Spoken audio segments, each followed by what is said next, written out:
ஆயுதத்து நீட்சிக்கு அன்போடு வரவேற்கின்றோம். பள்ளிகளை பொறுத்த வரைக்கும் அரசு பள்ளிகளில் 10,000 காலி பணியிடங்கள், ஆசிரியர் காலி பணியிடங்கள் இருக்கின்றன அப்படின்னு தகவல்கள் சொல்கின்றன. ஒரு 3 ஆண்டுகளாக ஆசிரியர் தகுதி தேர்வு நடைபெறவில்லை. இது ஆசிரியர் காலி இடங்களுக்கு ஒரு காரணமாக இருக்கிறதா அப்படிங்கிற கேள்வி எழுந்திருக்கிறது.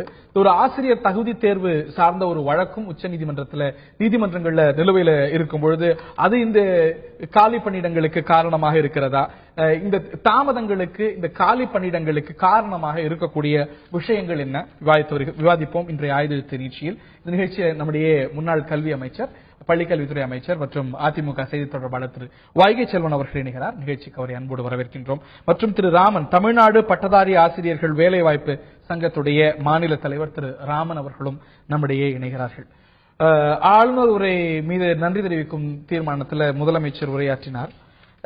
நிரப்பப்பட்டிருக்கக்கூடிய ஆசிரியர் பணியிடங்களை பற்றி குறிப்பிட்டார். ஒரு 72,000 பணியிடங்கள் நிரப்பப்பட்டிருக்கு கடந்த 5 ஆண்டுகள்ல அப்படின்னு பதிவு செய்தார்.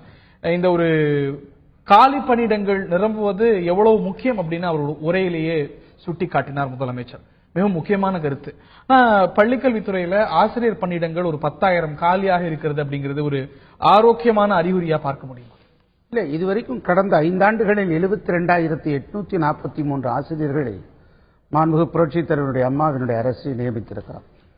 தற்போது 3,20,000 ஆசிரியர் பெருமக்கள் அரசு பள்ளி, அரசு உதவி பெறும் பள்ளிகளை பணியாற்றி வருகிறார்கள்.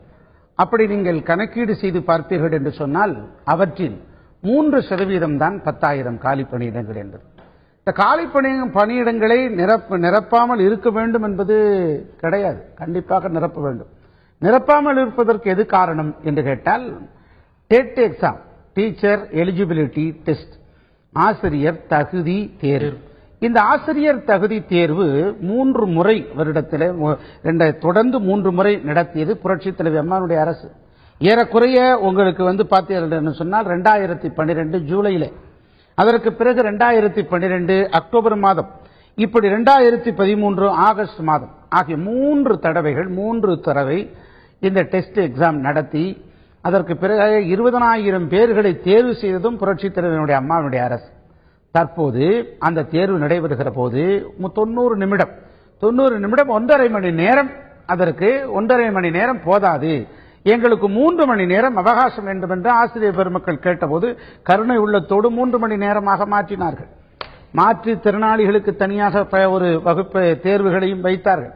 அதற்கு பிறகு இந்த 100%, 90% விழுக்காடு தேர்ச்சி அடைகிறார்கள் என்று சொன்னால் இதிலே இடஒதுக்கீடு எஸ்சி, எஸ்டி, பிசி, எம்பிசி போன்றவர்களுக்கு இடஒதுக்கீடு வேண்டும் என்பதற்காக 5% இடஒதுக்கீட்டை வழங்கினார்கள். இது எந்த மாநிலத்திலும் இல்லை. இது 2009 கட்டாய கல்வி சட்டத்தினுடைய அடிப்படையில் அனைத்து மாநிலத்திலும் பின்பற்றுகிற ஒன்று. 1993 முதல் உங்களுக்கு 1993 முதல் இது கல்லூரி கல்வியிலே கல்லூரி பேராசிரியர்களை அனைவரும் இதை பின்பற்றுகிறார்கள். நெட் எழுதுகிறார்கள், செட் எழுதுகிறார்கள், national eligibility test, state eligibility test எல்லாம் இதில் 93 கல்லூரி கல்வி இயக்கத்தின் சார்பிலே, கல்லூரி உயர்கல்வித்துறையின் சார்பிலே பணியாற்றி கொண்டிருக்கிற பேராசிரியர் பெருமக்களுக்கெல்லாம் இது அப்ளை ஆகுது. ஆனால் இந்த வழக்கு உச்சநீதிமன்றத்திலே தொடுத்திருக்கிறார்கள். இடஒதுக்கீடு வேண்டாம், வெயிட்டேஜ் மதிப்பெண்களை நீங்கள் அமைக்க வேண்டாம் என்று இந்த வழக்கு தொடர்ந்து நடைபெற்றுக் கொண்டிருக்கிறது. தற்போது கூட ஏப்ரல் மாதம் 25, 29 தேதிகளில் இவ்வழக்கு தற்போது ஒத்திவைக்கப்பட்டிருக்கிறது. இது முடிந்த பிறகு உடனடியாக இடைநிலை ஆசிரியர்கள், பட்டதாரி ஆசிரியர்கள் உடனடியாக பணி செய்வதற்கு, அவர்களை தேர்வு செய்வதற்கு அரசு தேர்வாணையம் தயாராக இருக்கிறது. திரு ராமன் அவர்களுடைய முதற்கட்ட கருத்தை கேட்க விரும்புகிறேன். திரு வைகை செல்வன் சொல்வது போல இந்த வழக்கு நிலுவையில இருக்கிறது, அரசுக்கு நிரப்பணும்னு ஆசை. ஆனா இது நீதிமன்றத்தில் இந்த வழக்கு இருக்கும்போது அரச இதற்கு எப்படி குற்றம் சொல்ல முடியும்? 3 ஆண்டுகளா டெட் எக்ஸாம் நடக்கல அப்படின்னும், அதன் விளைவாக இந்த ஒரு பணிகளை நிரப்புவது, காலி பணியிடங்கள்ல சற்று தேக்கம் ஏற்பட்டிருக்கிறதுங்கிறது உண்மை. அதற்கு காரணம் தமிழக அரசு அல்ல அப்படிங்கிறார். அதுல மெரிட் இருப்பதா நீங்க கருதலையா அந்த வாதத்துல? அதாவது பணி நியமனம் செய்வதில் தொடர்ந்து சொல்லுங்க திரு ராமன். உச்சநீதிமன்றத்தில் மேல்முறையீடு செய்யப்பட்டு வழக்கு நிலுவையில் உள்ளது. ஆனாலும் அந்த உத்தரவுல எதுவும் புதிய நியமனம் செய்ய தேவையில்லை, செய்யக்கூடாது என்பதாக எந்த உத்தரவும் பிறப்பிக்கப்படவில்லை. அதாவது வழக்கு தொடுத்த நிலையில் அந்த நேரத்தில் நீதிபதிகள் தெரிவித்த கருத்து, இந்த வழக்கின் ஏற்கனவே பணி செய்யப்பட்டவர்களை அதாவது அவர்களை எதுவும் டிஸ்டர்ப் பண்ண தேவையில்லை, ஆனாலும் இந்த வழக்கினுடைய இறுதி தீர்ப்பின் அடிப்படையில் அதற்கான முடிவுகளை ஏற்றுக்கொள்ள வேண்டும் என்பதுதான் சொல்லியிருக்கிறார்களே தவிர பொது புரிதலுக்காக கேட்கிறேன். இந்த டெட் எக்ஸாம் 3 ஆண்டுகளா நடக்கல அப்படின்னு எதிர்க்கட்சிகள் எல்லாம் தொடர்ந்து கருத்து வெளியிட்டு வராங்க. உச்சநீதிமன்ற தீர்ப்பு, உச்சநீதிமன்றத்தில் வழக்கு இருப்பதனால தான் இந்த ஒரு எக்ஸாம் நடக்க முடியாத ஒரு சூழ்நிலை அப்படிங்கிறது தான் அரசுடைய நிலைப்பாடு. அது முழுவதும் ஏற்றுக்கொள்ளக்கூடியதா? ஏதாவது ஒரு இடத்துல உச்சநீதிமன்றம் இந்த ஒரு முடிவு வர வரைக்கும் எக்ஸாம் நடத்த வேண்டாங்கிற மாதிரியான கருத்தை பதிவு செஞ்சிருக்கா? ஜஸ்ட் ஃபார் ஒரு புரிதலுக்காக கேட்கிறேன். அதுதான் நான் மீண்டும் சொல்கிறேன். அந்த மாதிரி உச்சநீதிமன்றம் எந்த இடத்திலும் சொல்லப்படவில்லை. டெட் எக்ஸாம் நடத்தலாம், இந்த வழக்கு தொடுத்த நிலையில் தேர்வு நடத்தலாம். அதாவது அந்த வழக்கிலே தான் அவர்களுக்கு மட்டும்தான் குறிப்பிடப்பட்டுள்ளது தவிர புதிய நியமனங்களை செய்ய வேண்டாம் என்று நீதிமன்றத்தில் எந்த கருத்தும் தெரிவிக்கப்படவில்லை. நாங்கள் என்ன நினைக்கிறோம், அரசாங்கம் என்ன நினைக்கிறது, ஏற்கனவே ஒரு வழக்கு நிலுவையில் இருப்பதனால் அது முடிந்த பிறகு நம்ம புதிய மெத்தட் வருமா அல்லது வேறு வகையில் நம்ம தேர்வு செய்யப்படுமா என்ற கருத்தின் காரணமாக வேண்டுமானால் அரசாங்கமே தான் அந்த முடிவை எடுத்திருக்கே தவிர நீதிமன்றம் எந்த இடத்திலையும் புதிய நியமனங்களை செய்வதற்கு தடை திரு ராமன் அவர்களுக்கு முரண்படுறேன். திரு ஹரிஹரன் அவர்களுக்கு அதாவது வெயிட்டேஜ் மதிப்பெண் வேண்டான்னு சொல்றாங்க. வெயிட்டேஜ் மதிப்பெண் வேண்டான்னு சொன்ன பிறகு அதை விட்டுட்டு எப்படி தேர்வு செய்ய முடியும்? இடஒதுக்கீடு வேண்டாம், 5% இடஒதுக்கீடு எந்த மாநிலத்திலும் இல்லாத வகையில் புரட்சி தலைவர் அம்மா அவர்கள் சட்டமன்றத்தில் அறிவித்து அதற்கான வாய்ப்பை கொடுத்திருக்காங்க. 69% இடஒதுக்கீடு எடுத்து கூட வழக்கு தொடுத்தாங்க. அதுக்காக நம்ம செயல்பாட்டை நிறுத்தி வைக்கல. அது வேறங்க, அந்த வழக்கு வேற இந்த வழக்கு வேற. உதாரணத்துக்கு ஒரு விஷயம் சொல்றேன், காவிரி மேலாண்மை வாரியம் அமைப்பது தொடர்பா ஒரு வழக்கு உச்சநீதிமன்றத்தில் இருக்கு. மத்திய அரசு என்ன சொல்லுது, அதனால நாங்க இதை அமைக்கல அப்படிங்கிறது. சரி, ஆனா உச்சநீதிமன்றம் எந்த இடத்திலுமே காவிரி மேலாண்மை வாரியத்தை அமைக்க கூடாதுன்னு சொல்லல. அது போல டெட் எக்ஸாம் நடத்தக்கூடாதுன்னு சொல்லல, நியமனங்களை திருத்தணும்னு சொல்லல. அப்படி இருக்கும்போது என்ன பிரச்சனை? இது கட்டாய கல்வி உரிமை சட்டத்தினுடைய அடிப்படையில் பள்ளிகளில் பணியாற்றக்கூடிய ஆசிரியர்கள் திறமையான ஆசிரியர் உருவாக்க வேண்டும் என்பதற்காக 23/3/2010 முதல் சட்டம் அமலுக்கு வந்தது. இந்த அமலுக்கு வந்த சட்டம் அனைத்து மாநிலங்களும் பின்பற்றப்பட்டுக் கொண்டிருக்கிறது. அப்படிப்பட்டு இருக்கின்ற தருவாயிலே இதை எதற்கு நாங்க பட்டம் வாங்கியிருக்கோமே, பட்டயம் வாங்கியிருக்கோமே, அதற்கு பிறகு எதற்கு நாங்க டெட் எக்ஸாம் எழுதணும், ஆசிரியர் தகுதி தேர்வு எதற்கு என்று ஒரு பேச்சு வந்தது. திரு எதிர்க்கட்சி தலைவர் மு க ஸ்டாலின் கூட நமக்கு நாமே பயணத்தில் கூட சொன்னார், நாங்க ஆட்சிக்கு பிடிச்சோம்னா இந்த டெட் எக்ஸாம் நடத்த மாட்டோம்னு சொல்லி. எப்படி நடத்த முடியாம போகும்? இதுக்கு சாத்தியமே இல்லை, வாய்ப்பே இல்லை. இது ஒரு பொய்யான ஒரு வாக்குறுதி அவர் கொடுத்திருக்கிறார். திரு ராமன், உங்களோட கருத்தை தொடர்ந்து முடிச்சிருங்க. உங்களோட கருத்தை தொடர்ந்து சொல்லுங்க. எஸ் திரு ராமன். சார், அவர் சார் சொல்ற மாதிரி பாத்தீங்கன்னாக்கா இதற்கு வாய்ப்பு இருக்கிறது. இந்த டெட் எக்ஸாம் இன்சிஸ்ட் பண்ணது நேஷனல் இன்ஸ்டிடியூட் ஆஃப் அந்த என்சிடி தான் அதை சொல்றாங்க. அந்த என்சிடி நாம்ஸ்ல என்ன சொல்லிருக்குன்னா, அந்த என்சிடி நாம்ஸ் சொல்லும் போதே சொல்லியிருக்காங்க, ஆசிரியர் நியமனம் தேவை ஏற்பட்டால், இதில் இடைஞ்சல் வர வேண்டிய சூழ்நிலை ஏற்பட்டால் பணி நியமனம் செய்து கொள்ளலாம். பணி நியமனம் செய்யப்பட்ட பிறகு 5 ஆண்டுகள் அவருக்கு காலம் வழங்கி அந்த 5 ஆண்டுகளுக்குள் அவர்கள் அந்த தகுதி தேர்வில் தேர்ச்சி பெற்றால் அவர்கள் ஆசிரியர்களாக ஏற்றுக்கொள்ளப்படலாம். அப்படி அவர்கள் ஒருவேளை இந்த 5 ஆண்டுக்குள் தேர்ச்சி பெறும் கவர்மெண்ட் ஸ்கூலுக்கு நீங்க பியூர்லி கவர்மெண்ட்டுக்கு இப்ப சிஜிஎஸ் தேர்வு நடக்குதா இல்லையா? முதுகலை ஆசிரியர் தேர்வு முழுமையாக நடப்பட்டு 28/6/2014 அறிக்கை வெளியிட்டு என்னோட கருத்து சொல்லிடுறேன். சொல்லுங்க. அந்த என்சிடி நாம்ஸ்ல தெளிவா சொல்லிருக்கு, ஒரு நியமனம் செய்யப்பட வேண்டும் என்றால் இப்போ திடீர்னு ஒரு சட்டம் கொண்டு வராங்க. கொண்டு வரும்போது அதுக்குள்ள சில இடைஞ்சல்கள் வரும். அதுல கூட முன்னாடி சொல்லியிருக்காங்க, ப்ராசஸ் ஸ்டார்ட் பாயிண்டா அவங்களை தடுக்க வேணாம், ஜிஓ போட்டா அவங்களை தடுக்க வேணாம், ப்ராசஸ் சர்டிபிகேட் வெரிஃபிகேஷனோ அது சம்பந்தமான பணிகள் தொடங்கி விட்டா செய்ய வேணாம், அப்படிப்பட்டவங்களுக்கு இன்ஸ்ட்ரக்ஷன் கொடுத்திருக்காங்க. ஆனால் இப்ப அதை தான் தவறாக புரிஞ்சு கொண்டிருக்காங்க. அதை தான் நாங்க மீண்டும் மீண்டும் எடுத்து சொல்றோம். அந்த என்சிடி நாம்ஸ் எதுக்குன்னா, இந்த மாதிரி ஒரு கோர்ட்லயோ அல்லது வந்து கொண்ட கொள்கையிலேயோ ஒரு பிரச்சனை ஏற்படுமானால் அந்த மாதிரி காலகட்டங்களில் நீங்கள் தேர்வு இல்லாமல் என்ன நடைமுறைகளோ அதன்படி நீங்கள் பணி நியமனம் செய்யப்பட்டு அடுத்த 5 ஆண்டுக்குள் அவர்கள் தேர்ச்சி பெற வேண்டும். அதனால்தான் அந்த கிளாஸே வருது. நீங்க தனியார் பள்ளியிலேயோ அல்லது அரசு பள்ளிக்குன்னு தனியா சொல்லல, ஆசிரியர்களை நியமிக்க வேண்டும், அவர் தகுதி தேர்வு அடிப்படையில் நியமிக்க வேண்டும். ஆனால் இதுவேறு என்ற நிர்வாக குறைபாடுகளோ அல்லது ஏற்கனவே அவர்கள் பணி நியமனம் செய்யப்பட்டவர்களோ அல்லது பணி நியமனம் செய்யப்படுவதற்கான பணிகள் துவங்கப்பட்டவர்களுக்கோ அப்படின்னு எல்லாருக்கும் தான் அந்த கிளாஸ் சொல்லியிருக்காங்க. வழக்கு நிலுவையில் இருந்தாலும் இப்ப பணி நியமனம் செய்வதற்கான எந்த தடையும் இல்லை என்பதுதான் எங்களுடைய எதிர்பார்ப்பு. முன்னாள் அமைச்சர் சொல்லக்கூடிய விஷயம், இப்ப நீங்க பார்த்தா மற்ற பல அரசு துறைகள்ல ஒரு 40%, 50% பெருமளவுக்கு இல்ல, ஒரு 40%, 30% காலி பணியிடங்கள் இருக்கக்கூடிய துறைகளும் இருக்க செய்யுது. ஆனா இந்த ஒரு 10,000 காலி பணியிடங்கள் பல லட்சம் ஆசிரியர்கள்ல ஒரு வெறும் 3% தான். It is not a huge thing. ஒரு 72,000 ஆசிரியர்கள் கடந்த 5 ஆண்டுலயே நியமிக்கப்பட்டிருக்காங்க. இது பெருமளவுக்கெல்லாம் தேக்கமாயிடல, ஒரு அலார்மிங் ப்ரொபோர்ஷனுக்கு இது போயிடல அப்படிங்கிறார். அதுல மெரிட் இல்லையா?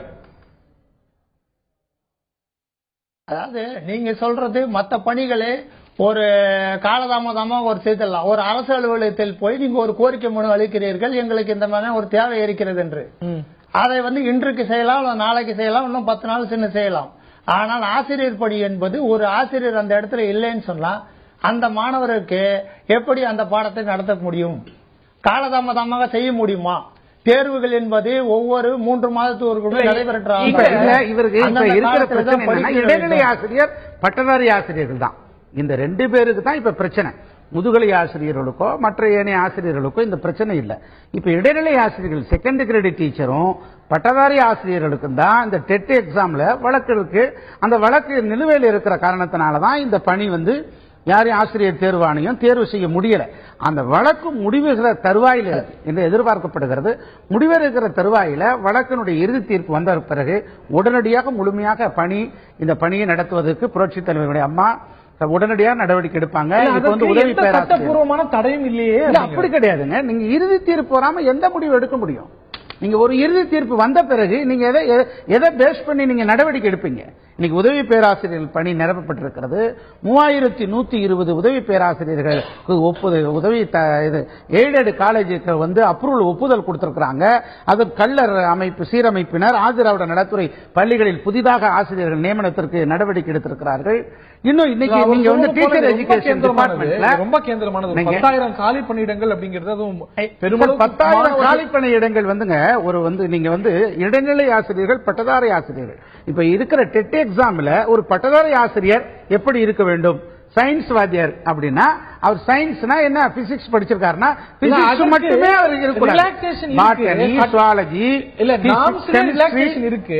அதுக்கு தானே டெட் எக்ஸாம். அது நாம்ஸ்ல ரிலாக்சேஷன் இருக்கு, அதுக்காக தடப்பட வேண்டிய அவசியம் இல்ல அப்படின்னு திரு ராமன் சொல்றாரு. அவசியம் இல்ல, அதான் சொல்றேன். என்சிடி நாம்ஸ்ல தெளிவா சொல்லப்பட்டிருக்கிறது. என்சிடி நாம்ஸ்ல தெளிவா சொல்லப்பட்டிருக்கிறது.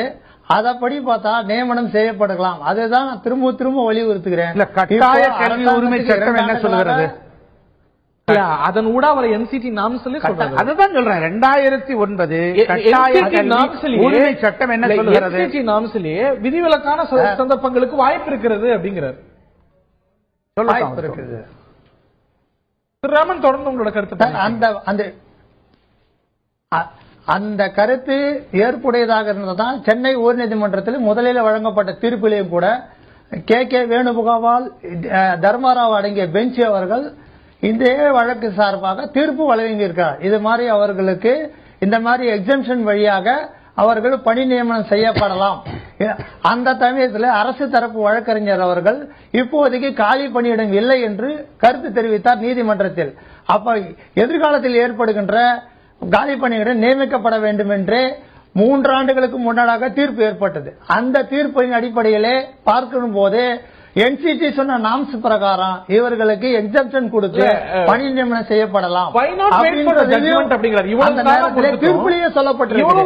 அப்ப தீர்ப்புல சொல்லப்பட்டிருக்கும் போது விதிவிலக்கான சூழ்நிலைக்கு வாய்ப்பு இருக்குங்கிறீங்க, நம்ம இதை செயல்படுத்தலாம், எந்த தடையும் இல்லைங்கிறீங்க. ஒரு தீர்ப்பை நம்ம பிரியம் பண்ண முடியாது. ஒரு தீர்ப்பை வந்து அதுல ஒரு புது அம்சம் இருக்குமானா நம்ம இப்ப ஒரு முடிவு எடுத்து அதுக்கப்புறம் அதை மாற்ற வேண்டிய ஒரு கட்டாயம் ஏற்பட்டுடலாம். வழக்கு நிலுவையில் இருக்கு, விரைந்து முடிக்கணும்னு அரசு எதிர்பார்க்குது. அப்படி இருக்கும்போது தீர்ப்புக்காக வெயிட் பண்ணலாமே, இவ்வளவு காலம் கொடுத்தாச்சு.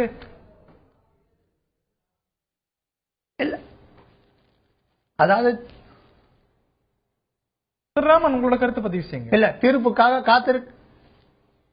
தீர்ப்புக்காக காத்திருக்கலாம் சொன்னாங்க. 2 ஆண்டுகளுக்கு மேல ஆகிவிட்டது, கிட்டத்தட்ட 3 ஆண்டுகள் ஆக போகிறது. இன்னமும் வழக்கு நிலுவையிலே இருந்து கொண்டிருக்குது. அதுதான் எல்லாருடைய என்றால் அரசு முயற்சி செய்யறது. Why not wait for some more time?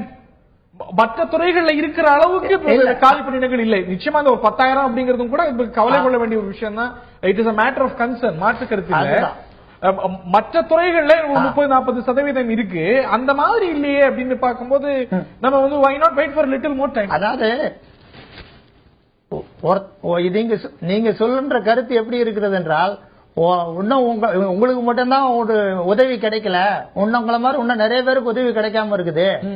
அவங்கள கம்பேர் பண்ணா உங்களுக்கு உதவி கிடைக்கிறது அப்படி இல்லங்க. பள்ளிக்கல்வித்துறை இந்தியாவிலே தமிழ்நாடு மகத்தான வளர்ச்சி பெற்றிருக்கிறது.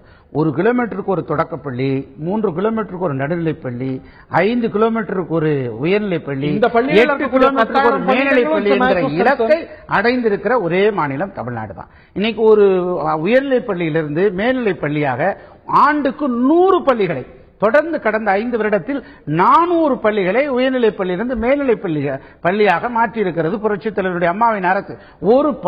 ஒரே ஒரு விஷயத்தை சொல்லிடுறேன். பணியிடம் காலி இருக்குன்றதுனால நான் அந்த விஷயத்தை குறிப்பிட விரும்புகிறேன். ஒரு பள்ளிக்கு 9 பணியிடங்களை அரசு ஒதுக்குகிறது. 9 பணியிடங்கள் என்று சொன்னால் 4 வருடங்கள் ஒதுக்கிய பணியிடங்களை நீங்கள் தோராயமாக கணக்கிட்டு பார்ப்பீர்கள் என்று சொன்னால் 400 × 9 ஏறக்குறைய 3500-600 பணியிடங்களை கூடுதலாக ஒதுக்கி 3600 ஆசிரியர் பெருமக்களை, முதுகலை ஆசிரியர் பெருமக்களை பணியாற்றிக் கொண்டிருக்கிறார்களே, அதையெல்லாம் அவர் குறிப்பிட வேண்டாமா?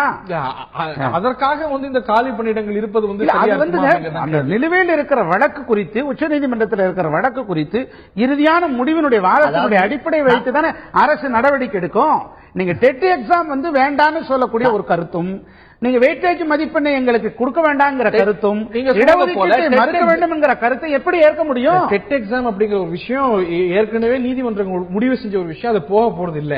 இப்ப இந்த நியமனத்துக்கும் சட்டப்பூர்வமா தடை இல்லை அப்படின்னு அவர் சொல்ல, இல்ல why not wait for the judgment, தீர்ப்பு ஒருவாறாக இருக்கும்போது அதற்காக காத்திருக்கிறோம் அப்படின்னு அரசு சொல்கிறது. இது ஒரு 10,000 காலி பணியிடங்கள் இருக்கிறது, விரைந்து நிரப்பப்பட வேண்டும் அப்படிங்கிறது தான் எல்லாருடைய எண்ணமாகவும் இருக்க முடியும். அதற்கு காரணிகள் இருக்கிறது, சட்டப்பூர்வ சிக்கல்.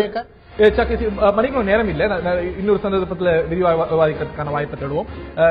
விரைந்து நிரப்பப்படணும் அப்படிங்கிற உங்களுடைய கருத்தும் இல்ல, அதற்கான காரணிகள் இருக்கவே செய்கிறது, சட்ட சிக்கல் இருக்கிறது அரசு சொல்வது. விரைவில் இந்த ஒரு விவகாரம் நீதிமன்றத்திலையும் முடிவுக்கு வந்து அதே சமயத்தில் அதற்கான வேற அவென்யூஸ் இருக்குமான அரசாங்கமும் அதை வந்து கண்டறிந்து இந்த ஒரு பணியிடங்கள் நிரப்பப்படணும். ஒரு கேந்திரமான துறை, மாணவர்களுடைய எதிர்காலம் சம்பந்தப்பட்ட துறை அப்படிங்கும்போது ஒரு கூடுதல் முக்கியத்துவத்தோடு அணுகப்படணும் அப்படிங்கிறதுல மாற்று கருத்து இருக்க முடியாது. நிகழ்ச்சியில் பங்குண்ட விருந்தினர்கள் இருவருக்கும், பார்த்த நேர்களுக்கும் நன்றி. இன்னொரு நிகழ்ச்சியில் சந்திப்போம். வணக்கம்.